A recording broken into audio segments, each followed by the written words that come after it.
Hello, everyone. So Hey. first off, I want to make sure that you guys can hear both Cari and I while we were in this beginning phase since we just logged on. So go ahead and just give us like a thumbs up in the chat if you can hear us. Cari, go ahead and say a couple words. Hello. Okay. Welcome, everyone. Awesome. So we're going to wait probably another minute or so before we get started just to give people some extra time to log on, get comfortable. But I'm so excited about this webinar today. I was just telling Cari, if you guys haven't had an opportunity yet to listen to the podcast episode with Cari, that was kind of like a prequel to this webinar and this workshop. Definitely get an opportunity to listen to that. I'll actually put a link in this webinar at the end that you guys can go listen to it because it's just such a good opportunity to really lead into this. So we'll give it about one more minute and then we'll go ahead and get started. Awesome. Love seeing where you all are from. We've got people tuning in from all over the country, which is exciting. Thank you guys for being here. Yeah, this is so exciting. I was just telling Cari too, I'm normally based in California, but I'm representing Ohio today, having some visiting time with my family. So we're representing a different state during this webinar. Love it. I am tuning in from Coeur d'Alene, Idaho. So if any of you are in this area or know of this area, that's where I'm tuning in from. I'm actually originally from Minnesota, but I live here full time now for the last 2 years. So it's, I like to think of it as, truly, I feel like I'm in like God's country. It's the most beautiful place, even in the winter, even though I'm not a real big winter person, it is quite mild here comparative to Minnesota. Any of you that are in Minnesota, you know what I'm talking about when we're like 20 below zero and you can't go outside without your face hurting. Right. That's always not the most fun. So I'm shivering here in Ohio, and I think it's like I bet you are. 50 degrees. California hasn't. I think I've adapted so much to the California weather. I bet you have. I want to go ahead and get started. I want to keep us on track and respect everyone's time. So a little bit different, this format of webinar than what you all are used to. Normally you're used to hearing me speak on whatever marketing topic we have. So just for anyone who doesn't know me, my name is Rachel Gombosch. I'm the community and content marketing manager here at Virtuance, and I'm in charge of conducting all of our outward facing content. So that's like our educational and marketing resources, those webinars, and additionally, I am the host of our Curb Appeal podcast. So you'll be seeing a lot of you guys to follow us. But today I'm so excited to welcome our guest, Cari Briner. She is a global real estate leader and a holistic business coach. And if you didn't get an opportunity to hear me before, you're just now hopping on, we hosted a podcast together and just had an incredible conversation on your emotional intelligence versus your intellect, which really just, I thought was going to be a great opportunity for us to host a workshop on how to really take control of your mindset to boost that productivity, especially in your real estate business, since you are most likely, I would say most of you are individual real estate agents, right? You're individual professionals, you're running your business on your own. So this is an awesome opportunity for you to really just take control of your business and be able to level up with Cari. So Cari, I'm going to go ahead and let you take it from here. Awesome. And this is super interactional. So if you guys are having questions, I told Rachel, just stop me. Let's answer the question. Let's talk through it, because if you have a question or you have something that you think is really pertinent to share, it's probably going to help somebody else. And so I don't want to just talk to you guys. I want you to be participating, thinking this through, seeing how it applies in your life, things that you want to move forward and do. And I'd love to hear what you're thinking. And even if it's an aha or, oh my gosh, I'm going to do this in my business, it's just really great to hear that, because then maybe that makes me stop for a second and we talk a little bit more about it, because it really hit home with some of you. And so the goal of this is that you take away some action item. After we did our podcast, Rachel and I were talking and she's like, this is great information. Like, let's give people some tactical things to do. And that's what I actually do in my group and one-on-one coaching is, help people figure out how they're going to increase their emotional intelligence, how they're going to take more control over their mind, how they're going to move into more consciousness so they can make better decisions for their life and their business. Conceptually, it's one thing to understand that, and then it's another thing to actually start doing it.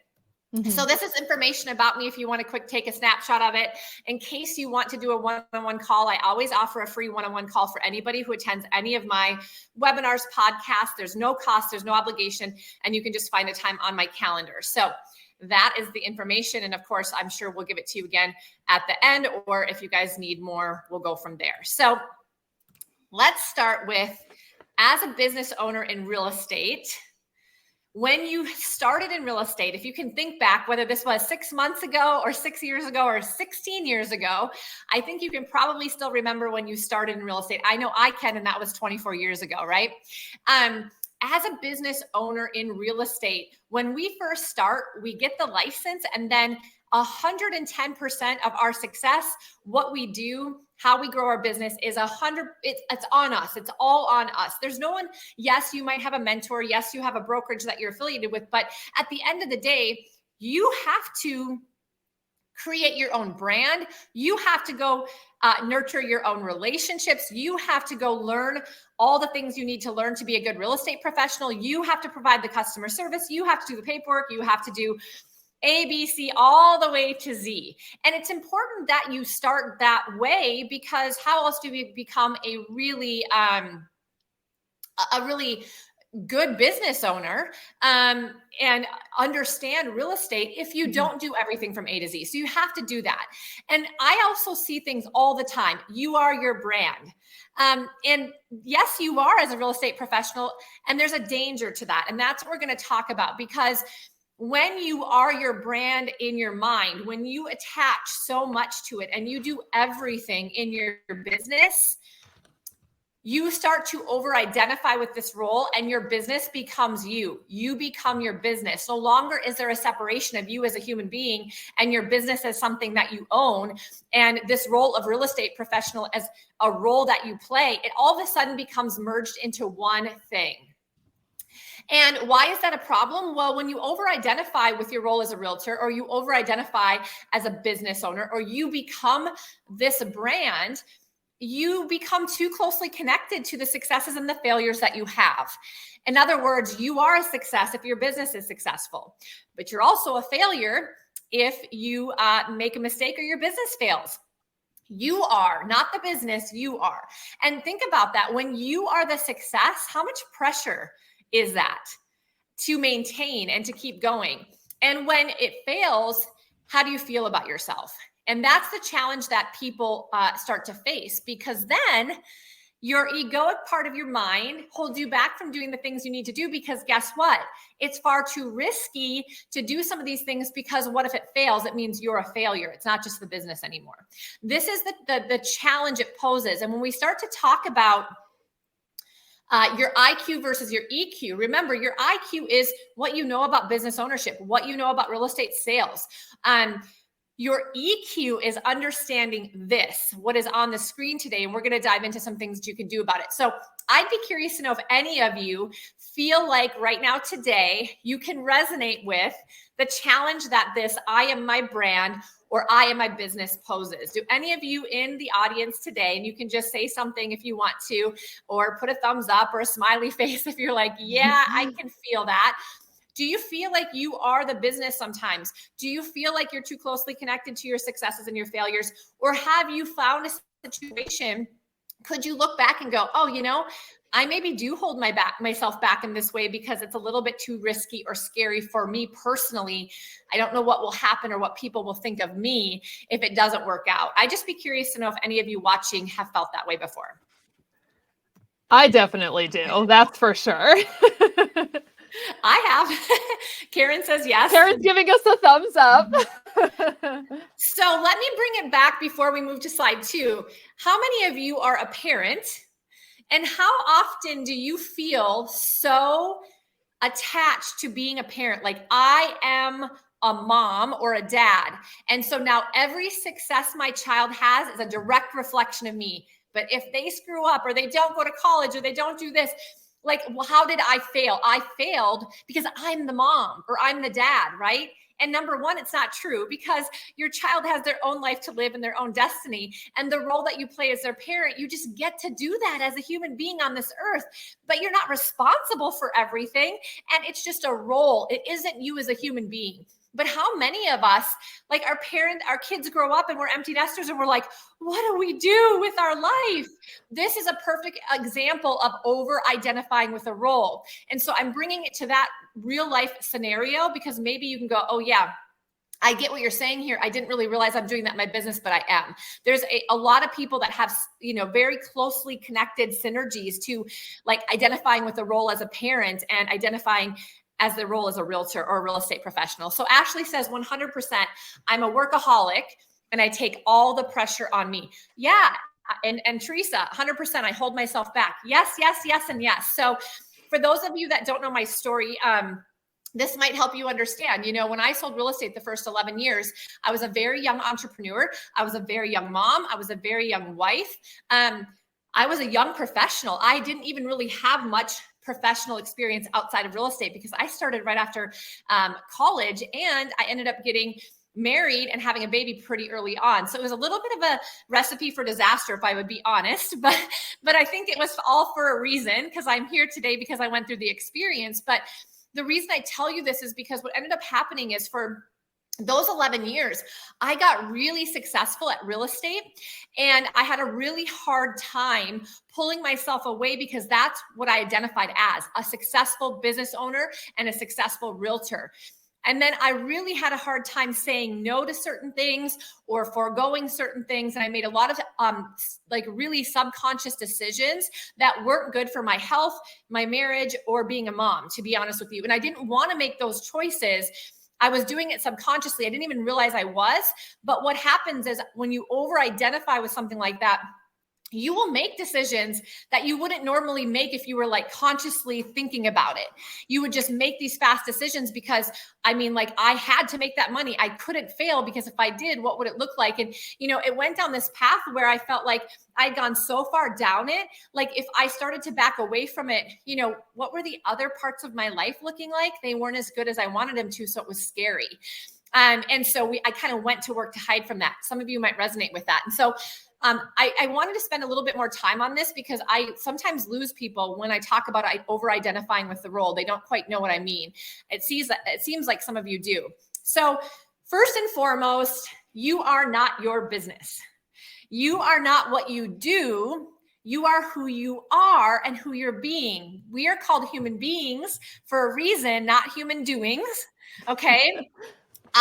Honestly, we're lost in what we do as people, I think, specifically in this society. Like when people ask you about your bio, one of the first things you say is what you do for a living. It's like what identifies us. But really, we're a human being on this earth with a lot of great energies, talents, strengths, God-given abilities. And that's really who we are, right?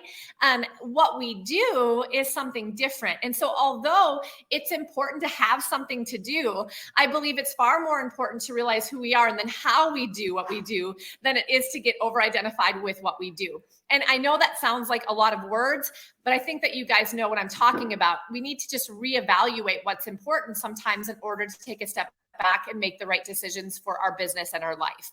So despite oftentimes you being so closely connected to your brand, you do need to separate the two. I believe it is absolutely necessary to do this to reach your fullest potential. So let's talk specifically about the first challenge it poses when you over-identify with your role, which is that it becomes your limit. So Teresa said 100%, I hold myself back. It's why you don't do what you know you should do. So how many of you know what you should do in real estate to get to your goal? In other words, if I were to give you a robot that could go and build your business for you, answer yes or no in the chat. If you had to program the robot exactly what to do to achieve the goal in business that you have, do you believe you could program that robot? And if it just did it, you would achieve your goal. Do you know what needs to happen to get to 10, 20, 100 sales this year, to make 100,000, whatever your goal is? Yes or no? I think most of us would say yes, because we've gone to enough trainings. Yep. Jenny Lee and Mandy. Yep. I know what to do. And guess what? If you don't know what to do, could you go find it on Google? Yes. Holly says no. So we need to get you, into some of our other trainings. But, even if you're Holly and you're like, I don't know if I 100% know what to do because maybe I haven't done this long enough or I haven't got all the training. We have access to so much training, so many webinars, so much on YouTube, Michael. Yep. I mean, literally, we could YouTube anything. So even if those of you that don't know 100% what to do, you could go YouTube it and then program it into your robot, and you'd have a very good chance of getting to your goal, because it typically is not knowing what we should do. It's that we're not actually doing those things. So how many of you would say, those of you that said, yes, absolutely, yes, mostly, I know what to do, or I could find what to do. How many of you show up every day and do what you know you should do? I think if we could summarize some answers that probably come in, they're probably going to be like, I try my best. That's me. That was the first thought I had. We do, but here's the thing. Don't judge yourself. Give yourself grace, but it's a real question. Mm-hmm. Do you show up every single day and do what you know you need to do to hit your goal? So what I find, and the reason I ask it, it's not a trick question. I still don't show up every single day and do what I need to do. Like, I know exactly what to do, but I don't always do it. You know why we don't do it? Because I don't know, ate too much sugar the night before, didn't sleep good, and then woke up tired. I did that the other day. I was like, what am I doing? It was a funny thing because my husband and I just took a break from, like, we don't drink a lot of alcohol, but in the summer, we'd go on the boat, we'd have a beer, or we had a lot of company over. And so we wanted to detox. So for the last month, we haven't been drinking alcohol. So we went out to this charity event, and they brought coffee and cheesecake. And so we were like, great, that sounds good. Everybody else is having their drinks and we're loading up on sugar. And we both laid awake that night. Like, what did we just do? Why did we drink coffee and eat chocolate? And the next day I woke up and I was like groggy, So do we all make personal decisions? Maybe we had an argument with our child the night before, our teenager.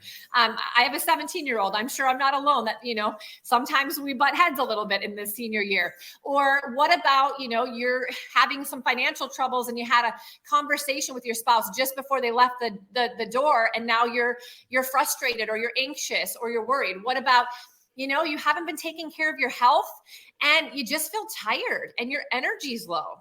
What if you are just feeling a little bit uncertain and you haven't been able to really kind of get into a good positive mindset, and it's draining you and you just don't feel very motivated. You just want to go lay on your home office couch instead of work. Like, these are all things as human beings that are going to show up in our life because we're human beings. We're not perfect. We don't just have business to worry about. We have life. We have kids. We have, spouses. We have relationships. We have financial situations. There's things that always come up. And so that's why we don't always show up every single day and do the things that we know we should do consistently, because we are humans and we bring the challenge. If we were just a robot, had no emotions, no relationships, no challenges, and consistently we would do the exact same thing every single day, man, we'd blow up our business. And so we do have to figure out how to get more disciplined, like Michael said. And starting your day with an intention is huge. So thank you for sharing that, Jennifer. I'm going to get into some of those tacticals. And then Bruce says, it takes me effort to not become distracted. I'm busy, but get sidetracked. On my business versus in my business. That's the other thing. We as business owners have to do both. We have to work on it to grow it, and we have to work in it to make money in the now, right? So yes, that is distracting. Yes, we need to figure out how to do that and spend our days. And, life happens, our emotions change, our motivation changes, and we've got to figure out how to channel that. So I'm going to pose a question.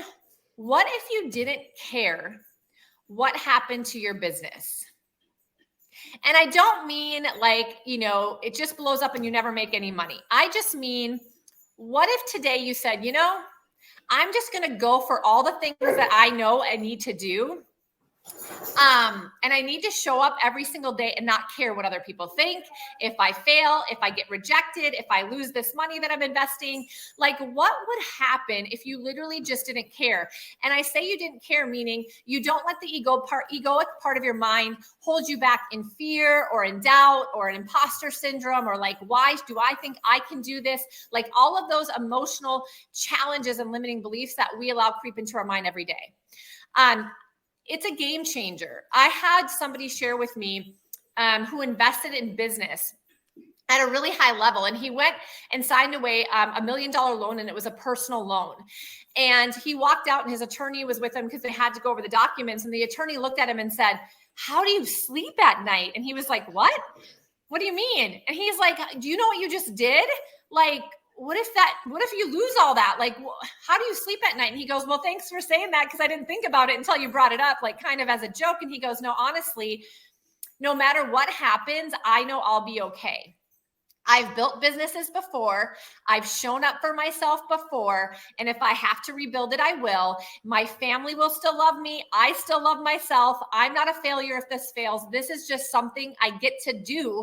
And I like business. And so I'm going to go for it and try it and see what happens."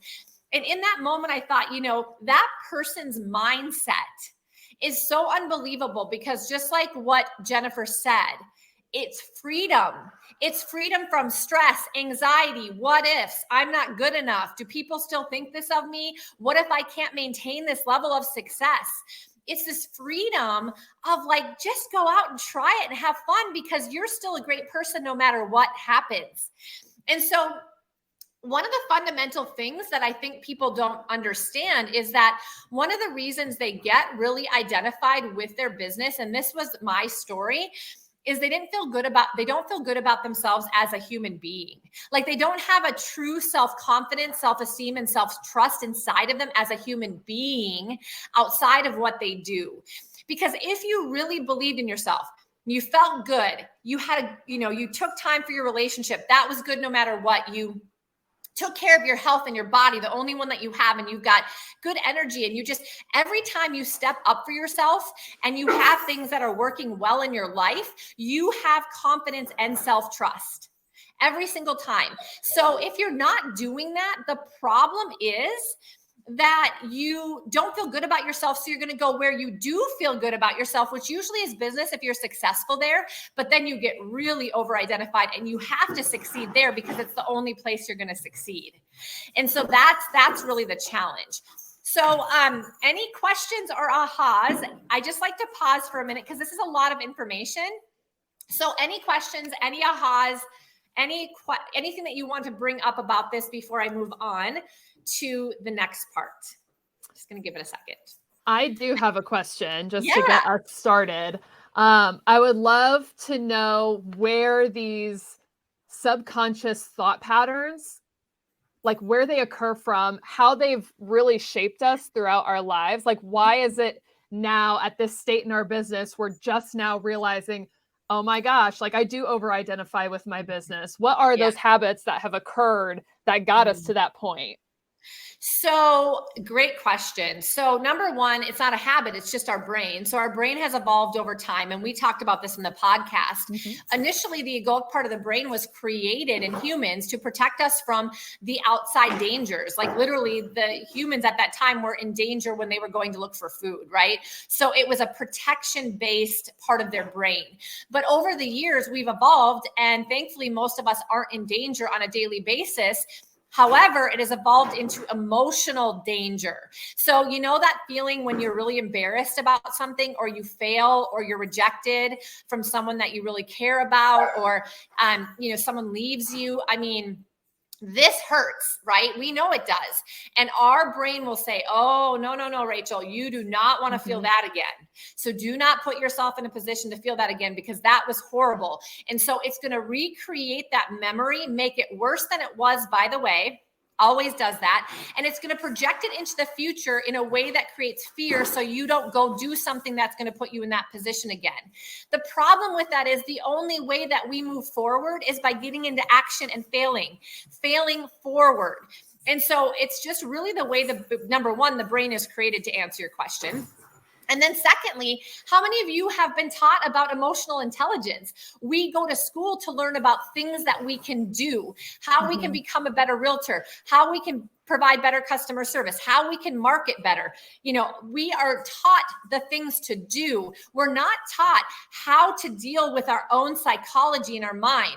And yet mental health is one of the largest challenges people face. By the way, in business ownership, mental health is even more of a struggle. And the reason it is because your mental health actually is indicative of if you're going to get into action, show up every day, and your income is directly related to that. And then you are the business. So then you become identified with it, and it actually wreaks havoc on your psychology.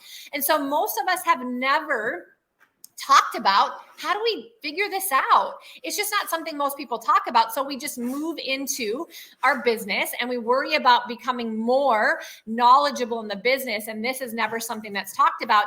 And then we wonder why we aren't succeeding.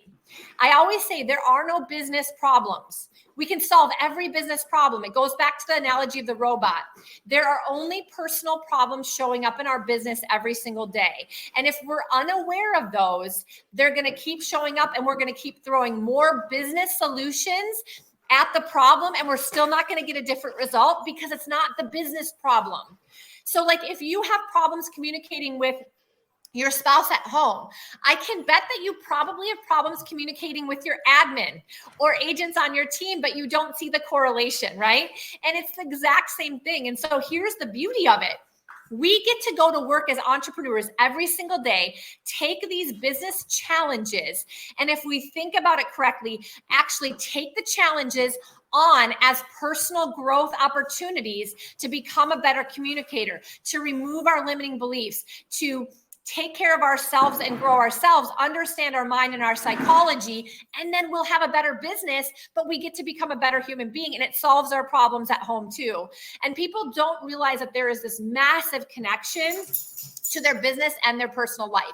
Look, if you don't grow yourself, your business is that's its growth. It's the limit. So if your business has hit a limit right now, most of you might be going, yeah, I feel like I can't get over this amount of sales or income. It's because you need to grow, because your business can only grow to the extent that you do. So instead of maybe going to another, tactical business training, maybe think about going to more of a holistic type training where you can change your belief system and your habits, and that might actually help you to take your business to the next level. So let me look. There's a bunch of comments here. So there is a fear of failure, and success builds confidence. That's right.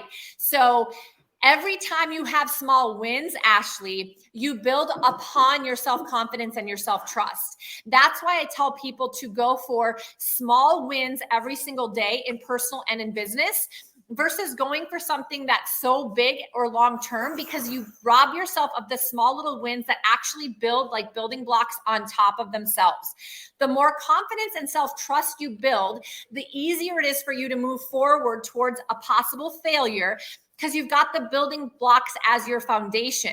If you haven't built that, you are going to pull back from failure because you don't have that foundation to stand on if this does turn into something of failure. So Michael says it's icky when you over-identify to cover the local or the personal development, the lack of personal development. Be human, not an avatar. Yes. So the thing is that you think that you just need to go do the stuff in business and everything else is going to fall into place. And it's actually not true, because look, I made a lot of money.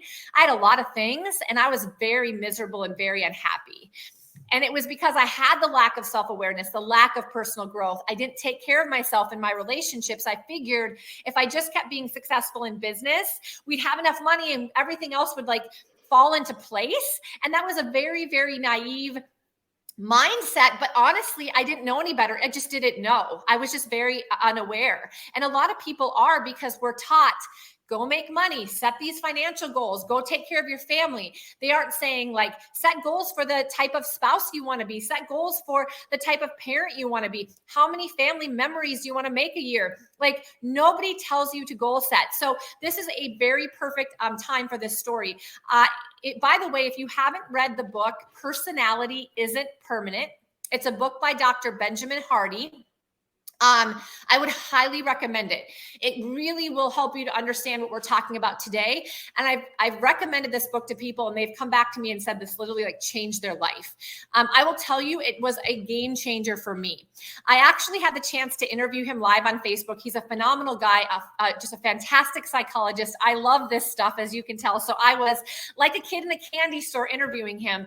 But you know what he shared with me is, people become over-identified or become a workaholic. I'd love to go back to that. I described myself as a workaholic. When I was a realtor, I was a workaholic. I called myself that. Other people called me that. I adopted that identity. And Dr. Benjamin Hardy said to me, Cari, you were never a workaholic. Because by the way, your identity is nothing but your basically your behaviors and forming your personality, and then you think of yourself as a way. Your identity isn't permanent, neither is your personality. It changes all the time. The reason you thought you were, called yourself, and other people said you were a workaholic is because you only had one goal. You had one goal, which was to build your business to a certain level and to make a certain amount of money. He asked me, pointed, did you ever have goals, written goals, just like you wrote goals for your business on what your health, what you wanted to look like in your health, what you wanted to look like as a mom, who you wanted to be as a spouse? Did those things written down? And I was like, well, no. And he's like, well, of course not. Nobody's teaching you to do that. So if you only have one goal, you become very hyper-focused on one thing. Your personality is just focused on that one thing. And then your identity becomes that one thing. If you open up your goal setting, and this is a tactical piece, so please write this down. We're coming towards the end of the year, and we've got Q4, so you can do a Q4 goal setting and then do a new year goal setting.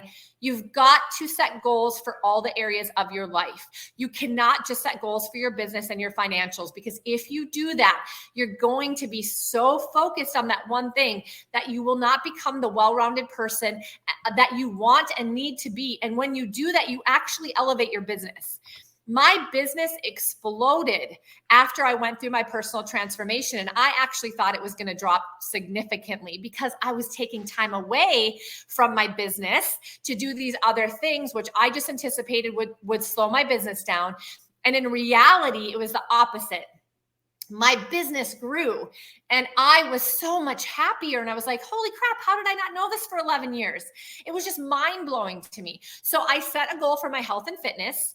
I set a goal for my relationships, my key relationships, my significant other, my children, my parents. Like, who did I want to be? How did I want to show up? What was my goal for those?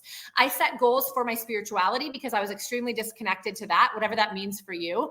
It could mean meditation every morning. It could mean getting into prayer. It could mean going to church. Doesn't matter. But we're spiritual beings. Human beings are a spiritual. We're connected to something greater than us.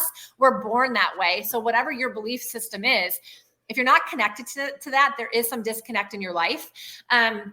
And then I also set goals for, of course, my financials and my business. And so when all of a sudden I had all of these things, I wrote them down and I looked at them on a regular basis. I started to do activities that would move the needle forward in all of those 5 areas on a regular basis. And then I started to act differently. And then I started to identify differently, because that is the psychology of how you become attached to an identity.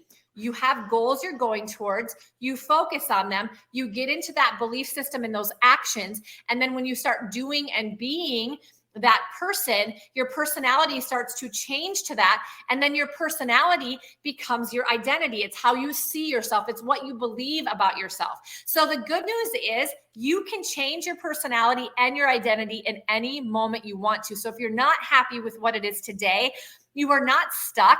That's the most limiting belief you can have.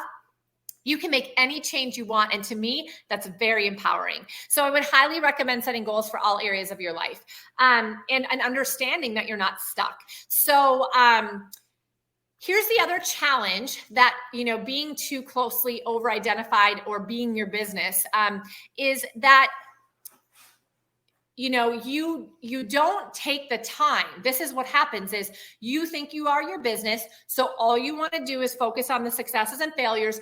All you want to do is like go out there and be better at your business and feel competent and worthy and knowledgeable and the best of the best in your business.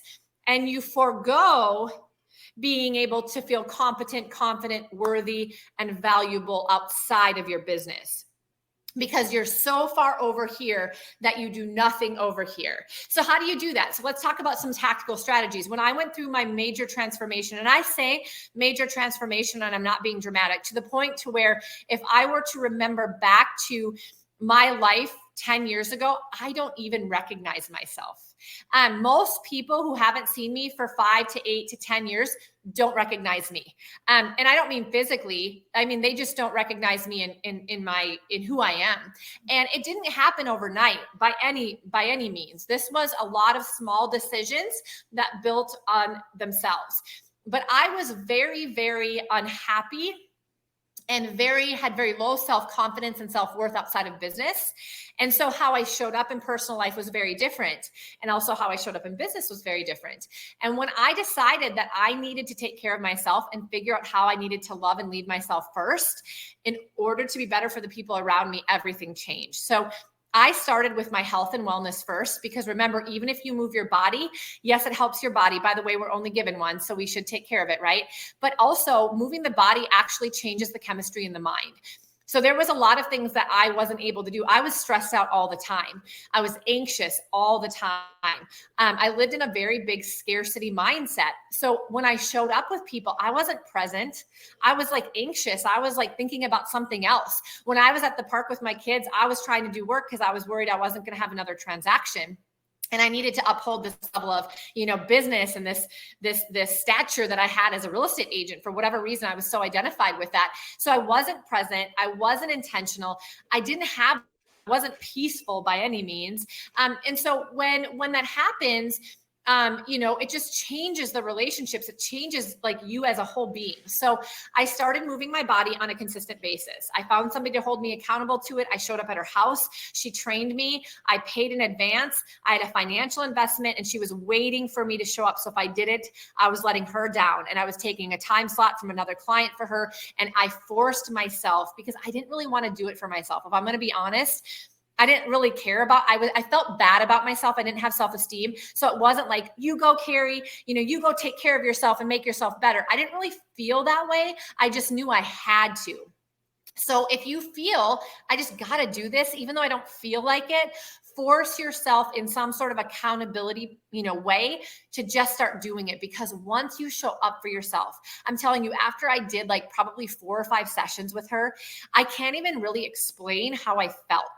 But it was like this moment of like, I want to take care of myself. Like, why have I not been doing this? Like, I just fundamentally felt so much better about myself. And the second that started to open up, I started to have grace. I started to forgive myself a little bit about being a workaholic. And I started to make small moves because I had the confidence to do it in myself. And I had enough of a self-love showing up that it was like, Cari, what can you do? What's one thing you can do to start spending more time with your children and feeling better about this and doing this and maybe going to church? Or it was like one little thing added up, and it was just, okay, I'm just going to do one additional thing over here. Just small, nothing major, one more thing over here. So I did journaling. I wrote out who I wanted to become, and I wrote it out in present tense. This would be another tactical thing. This is a psychological technique that works very well. Write out who you want to become in these different areas of your life, these goals that I mentioned to you, but write it out as if it already is happening. So I am in the best shape of my life. I am in a great relationship with my son, and we do a lunch every Saturday and enjoy our time together. I'm in a great relationship with my spouse, and we do date nights every Friday and are really enjoying each other's company. I am debt-free for the first time in my life. By the way, when I started this transformation, I also had a tremendous amount of debt. And within 5 years, not only had I got remarried, repaired relationships with my kids, became healthier than I'd ever become, I also became debt-free. Okay. And It was yes, focus, yes, intentionality, but it was caring enough about myself and loving myself enough and becoming aware of this was all holding me back in all of these other areas. I had to take control of it. And it was one domino that dropped the next, that dropped the next. And my business along the way of me making these moves in personal just continued to grow and grow and grow. And I didn't even have to try. It's because these things were so heavy and holding me back and holding me down that it was actually not allowing me to grow my business, and I didn't get it. That's why I was spinning my wheels trying to continue to grow, right? So I was so much more happy and I was more successful, and that's what we all want to be. So write this down in present tense, and then I would encourage you to read it. So I wrote it down and I read it every single day. So I woke up in the morning and that was part of my morning routine. I read it, what I had written down, and it was in present tense. So what happens is you're training your brain that this is already your life. So now you start to act as if it is, and you start to do things and see opportunities and open your heart and mind to things that are going to come to you that do it. I know it sounds a little woo-woo, you guys, but it's actually true. This is how our mind works. Our mind is a very strong muscle. And if you want to learn more about that, just research the psychology of the brain. It is so, so strong. So make sure that you're doing that. I would also then move your body in some way, shape, or form every morning. It can start with a walk around the block. I started to go for a walk and I listened to a podcast. And the reason I did that is because I wanted to fill my brain with some positivity, like listening to people that were talking about the stuff I'm talking about today to learn more about it. And so I was kind of, doing two things at once and saving time, right? I was moving my body. I was growing my mindset around something that was important to me. I was reading my goals in present tense to put forward what I wanted to happen. And then I felt settled. Like I went into my day and I was like ready to take on what I needed to take on. And it took me a long time to realize. For many years, I was waking up and I was like, boom, I was reacting to what was happening to me. I barely jumped out of bed and I was like, oh, I got to see this email on this person and this client and the kids. And I barely got a breakfast in. That is not a healthy place to start your day. And if you start your day in a reactive form, you will be reactive the rest of your day. But if you can start proactive and calm and focused and intentional, you will have that leak into the rest of your day. And then some of the people that wrote about being distracted and, shiny objects and what do I work on, and you will have more ability to focus. You will have more ability to focus and hone in on the things if you do this. Everybody says all successful people have a morning routine. And I'm not telling you something new. What I will tell you though, you guys, your morning routine doesn't have to start at 5 a.m. and it does not have to be 2 hours, because if you read all the books and people tell you about the morning routine, that was my one big hang up when I started to go through my personal transformation that led to my business growth. Was like, number one, I'm not getting up at 4 or 5 a.m. I'm just not that great of a morning person. And I didn't want to do it, if I'm going to be honest. And I started to feel like, well, I guess I'm not going to be successful. I'm not going to have the morning routine like other people. So, whatever, I guess I'm not going to do that. And then I had somebody say to me, why do you think your morning routine has to be like everybody else's? The whole concept of a morning routine is that you just take some amount of time before you get into the day for yourself. And I would encourage you in some way, shape, or form, even if it's 5 minutes for each thing, fill your mind, your body, and your spirit. Those three things. Okay. And if you do that for 15 minutes, it's going to benefit you. And if you do it for an hour, it's going to benefit you too. And usually if you start with 15 minutes, eventually it moves into an hour, but your morning routine could start at 9 a.m. If your day doesn't start till 10, your morning routine doesn't have to start till 9. Who cares? It just has to be before your day starts. I wanted to tell people that and give them that permission, because at the end of the day, most of the time, our limiting beliefs are what hold us back. So if you've got that limiting belief that your morning routine has to be 2 hours and starts at 5 a.m., you're not going to do it. And that is not the truth. That is not the real reality. Okay. So this is how you are going to grow your business, is by growing into the best version of yourself, because you are the human being doing the business. So it only makes sense, right? All right. So before I move into, the things that you need to do and the things that might be actually specifically being held back in your business, any other questions or ahas? All right. I know I'm throwing a lot. Did I miss any comments, Rachel, that you saw that I needed to elaborate on or comment back on? I don't think so. I've just been trying to I don't believe so. I've just been trying to provide some of the highlights of what you've been saying in the comments.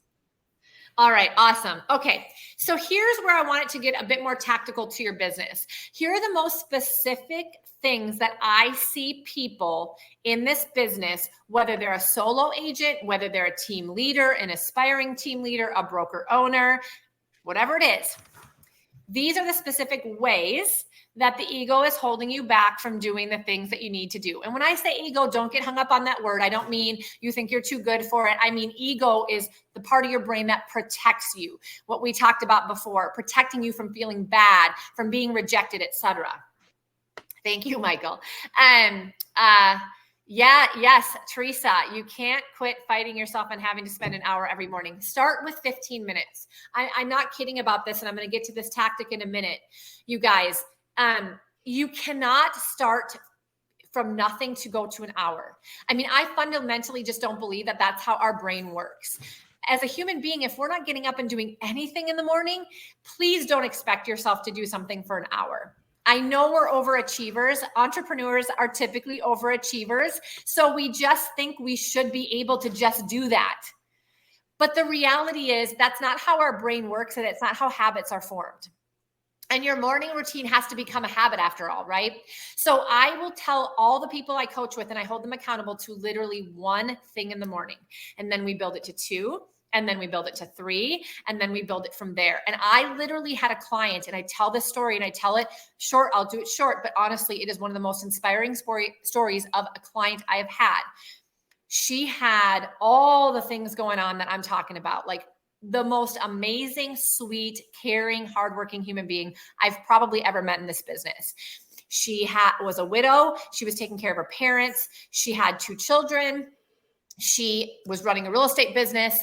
She could never say no to anyone. Her finances were in shambles. She kind of didn't even look at them because it stressed her out. Ever since being a widow, she was on her own and as an entrepreneur and just was barely living paycheck to paycheck. Her daughter went to law school. She was helping her with that. Her parents are now aging. Her health wasn't that great, but just a beautiful human being, but just really just not in this place that she wanted to be in. And she just said, I have to figure something out. I can't continue to live this way. We started her morning routine listening to a 5-minute meditation app. That is the only thing that she did. And she did that. And over a course of a year, it took her a year. She got from listening to that app to doing, she ended up getting to a 20-minute meditation, to having breakfast, sitting down, good, healthy breakfast, walking around the lake behind her house for 30 minutes. Eventually, her daughter started joining her. She lost weight. She started to feel better. Her financials. So we actually started having her look in her account every morning because she was avoiding that. And it was just these little things. And I am telling you today, she is remarried. I have never seen her physically look so good. She has a phenomenal relationship with her daughter. Her daughter is working with her now. Her business has grown. She's taking control of financials. All of these things were blocked.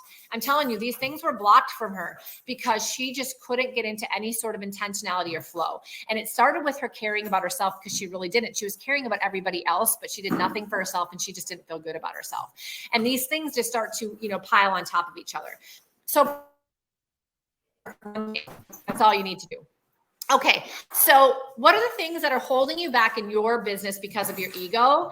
And most likely the first one is lead generation. How many of you think to yourself, gosh, do I really want to call all my past clients again? Do they even care to hear from me? I'm just bugging them. I mean, who would want to hear? What do I have to say to them? Like if they want to work with me, they'll probably work with me.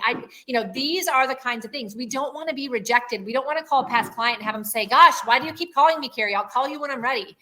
Or, calling these leads and have them tell you, to, go pound sand because you don't want to work with you. It's not fun to think that this is what we're putting ourselves in the position of. But at the same time, we have to do it because lead generation is our first job description as a realtor. We don't have clients, then we can't sell real estate. That is actually not our first job description. The first one is lead generation. The second one is lead follow-up. The third one is actually going on appointments because we've got to have the people to go on appointments with so we can actually sell real estate. Now, hiring talent admin, agents on our team, if we are a team leader or an aspiring team leader, that is probably one of the biggest ones where the ego holds us back. Moving into any leadership role, because we have all of this imposter syndrome. Like, why do I think I could be a leader? Why would people even want to join me? Why would someone want to work for me? I mean, gosh, I only sold 24 homes last year, right? But stepping out of your comfort zone in a place that you could fail or look a little stupid or, to others, or incompetent, or like, what in the world is Cari doing now? Anything like that is what, your ego is going to hold you back from, because it wants to keep you safe. So I don't know if any of you have heard about the goldfish idea, but I have actually done some trainings this week, so I wanted to bring this up. There was a comment that the goldfish is the happiest animal on earth. Why is the goldfish the happiest animal on earth? Because it only has a 10-second memory. Don't you wish you only had a 10-second memory? Because the reason you don't get into more lead generation is because you made that call and the person told you to pound sand. And it's like, why am I putting myself through this misery? I'm not calling any more people today. Or, gosh dang it, the neighbor down the street listed their house and it wasn't with me. What do all the neighbors think? Why didn't they list with me? Now all the neighbors are going to be like, well, Cari must not be a very good realtor because they didn't list with her. And so now I'm not going to go talk to the rest of the neighbors. We've got to adopt the goldfish mentality, which is, if it's done, and we're not even remembering it because it doesn't matter anymore, right? The only power we have is the power in the now, the power in the moment, right? It's the only thing we have. And that means the execution we have today. The past is over. If we let it have power over us, it sure will, but that's our choice. It doesn't otherwise. And we can't control the future. So all we can do is take the power now. And the only way we can is by having a 10-second memory. And when I say that, I say even when you do something really good, don't linger on it. It's taking you away from your opportunity to move forward today. Michael, I think I might be a goldfish. I am a goldfish too. Now, we don't want to have like short-term memory loss, right? And we certainly don't want to have a 10-second attention span. I need to clarify. We just want to have a 10-second memory. And I say this because the reason people don't get into action is because they remembered the last thing that happened that didn't go well, and they don't want it to happen again. They remember something that went so awesome and they're like, how would I ever be able to recreate that? Right? I mean, it's like, it doesn't matter. That's over. This is a new experience. We need to move forward in the new experience, good, bad, and different. It doesn't matter. We're attaching the emotion to it in the first place. By the way, every situation that you live through, every experience has no emotion. It just is an experience. It's just a thing that happened. You're the one creating the emotion around it that is going to allow you to be moving forward or allow you to not move forward. And it's going to keep you stuck because you can't stop thinking about it. Now, this is the EQ part, because you've got to realize your brain is kind of obsessive. It's going to replay in the memory. Oh my gosh, can you believe that you did that? You looked so dumb on your Facebook Live yesterday. No one is going to want to work with you, Cari. That was the most ridiculous thing that you did. People saw it, even though you deleted it. How many people saw it? You're going on and on and on. And number one, you are not going to, you're not going to do a Facebook Live anytime soon. And you know what? Nobody cared. So get over it. You're caring about it. Your brain is doing it, but no one else cares. Okay. And so that's what I want to encourage you today. Is how do you recognize when your brain is replaying thoughts? Because by the way, these are subconscious thought patterns. Most of us don't realize that it's just happening. It's just happening in the background of our brain, but it's impacting us in a very big way. So we've got to become aware and listen to what our brain is saying. And when we catch ourselves doing that, we've got to stop. We've got to remember, this is literally what I do. I remember, be a goldfish. So maybe this will help you. You just got to do brain hacks. Be a goldfish. Forget about it. Okay, I got to move into something different. The second thing you have to do if you decide to adopt a 10-second memory is you've got to get into some other action right away to distract yourself and to move away from what you now fear into some massive action that's going to show you it didn't matter. You have to retrain your brain. So you've actually got to move yourself into some uncomfortable action right in that moment. I'm telling you, if you do that, you'll be like me. Today, I literally do that and I don't even know I'm doing it. It has become completely subconscious and it's a blessing. So I mentioned this before. 90 to 95% of your actions and your decision-making on a daily basis are done subconsciously. You don't even think about it. You just do it. Okay. So in order to take control of your life and your business, you have to move into that consciousness, like I just mentioned. So you have to first become aware. Okay. If you don't know what's happening, can't do anything about it. For 11 years, I had no idea. Okay. So today maybe is your day of awareness. So that would be amazing. Number two, in that moment, you got to realize it, have something in your brain that you say to yourself and then go, okay, now I need to move into actual like a decision making. I've got to think about this, not let my brain just tell me what to do. I've got to think about it. Here's a great thing to do. If your brain tells you, oh my gosh, you just had an agent leave your team. No one else is going to want to join your team. You're not a good leader. Who do you think you are?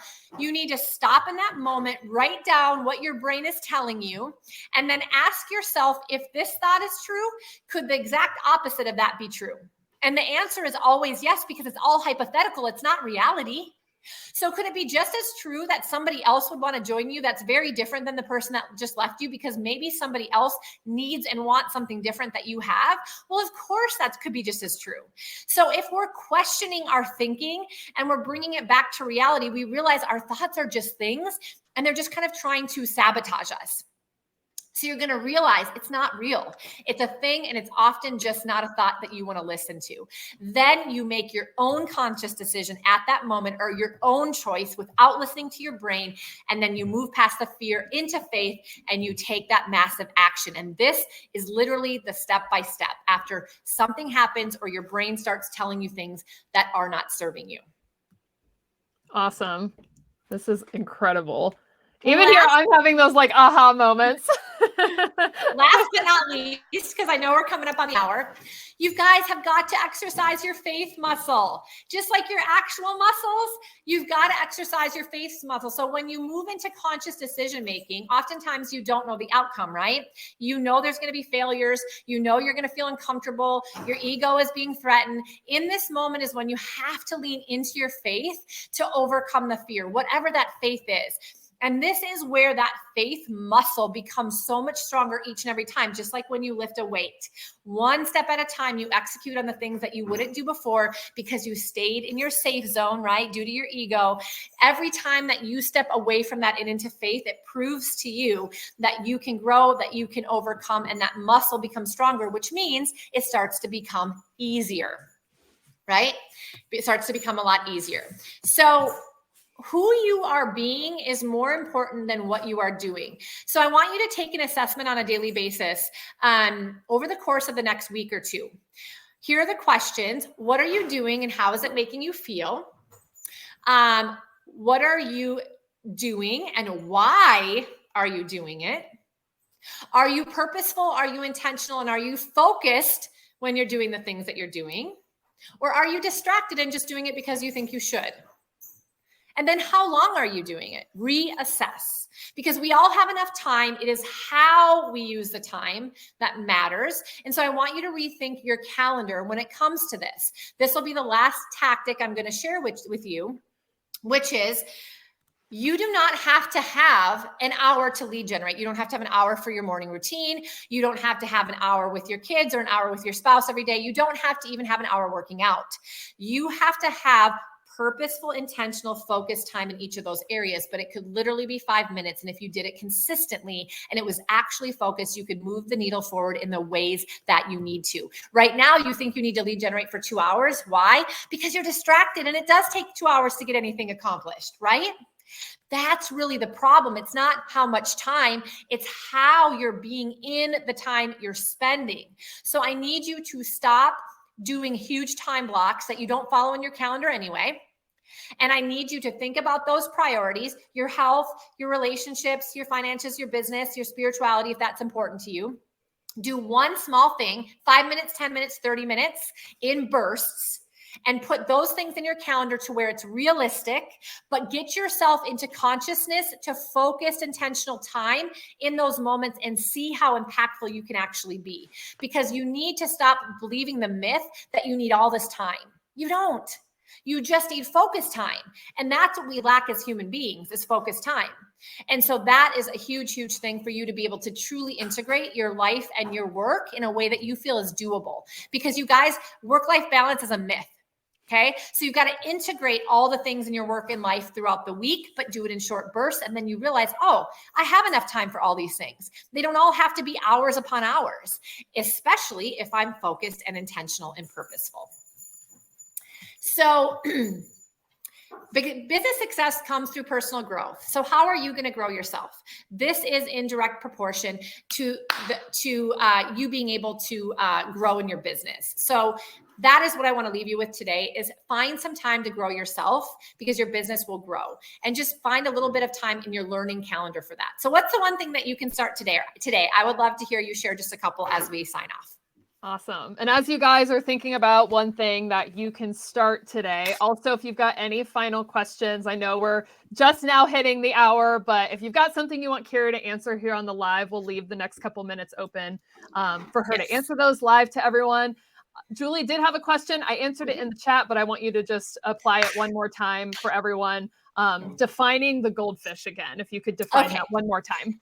Yes, the goldfish is supposedly the happiest animal on earth. Why is it? Because it only has a 10-second memory. In other words, something happens and within 10 seconds, it's already forgotten about it. And that's why it's happy, because it can just focus on like what's going on right now without any lingering thoughts or fears or concerns or memories of things that didn't go well. So if you can adopt the goldfish memory, the short memory, it allows you to just move forward even after things happen and just be totally present in the moment. And truly, that's what makes us the happiest.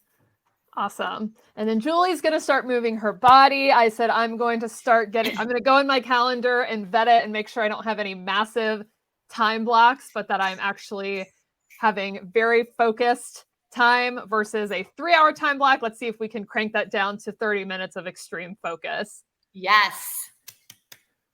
Woohoo. Awesome. And I love your all this. Feedback. Write out who you're going to be. Yes. And read it to yourself. Awesome. This is fantastic. Thank you, Bruce. Thank you, everybody. Chris, great to have brought value. You guys, I am super excited to do this. It changed my life. And so if I can help anybody else in this awesome career of real estate, just enjoy it more and do it in a different way. That's what I hope to do. And Rachel, you giving me the opportunity to do it has just been amazing. So I just thank you so much for allowing me to. I would love to, continue the conversation. So I'm going to go ahead and bring it back really quickly to this first page. So if you guys want to go to levelupwithcari.com and set up, like some of you that just felt like, holy cow, this spoke to me, like just set up a free call, because I don't want to leave you lingering if you still need some action items. And so I'm here to help if I can. And Rachel, thank you so much again for the opportunity. Of course, no problem. Thank you for joining us today. Everyone is finding so much value in it. I am finding so much value in this. Additionally, I want to let you guys know where you can find the podcast episode that we mentioned and referenced throughout this webinar. You can go to virtuance.com/curb appeal podcast, or additionally, you should see like in this, I think you can see it like here, maybe there's a button that I just made active. That'll take you to our podcast page and share that extra bit of information and that conversation that I had with Cari prior to hosting this webinar. So if we don't have any final questions, I want to go ahead and sign off. I know we just went over the hour, but this was just some incredible information. So I'm so excited that you were able to join us, Cari. And thank you so much for just providing everyone so much value.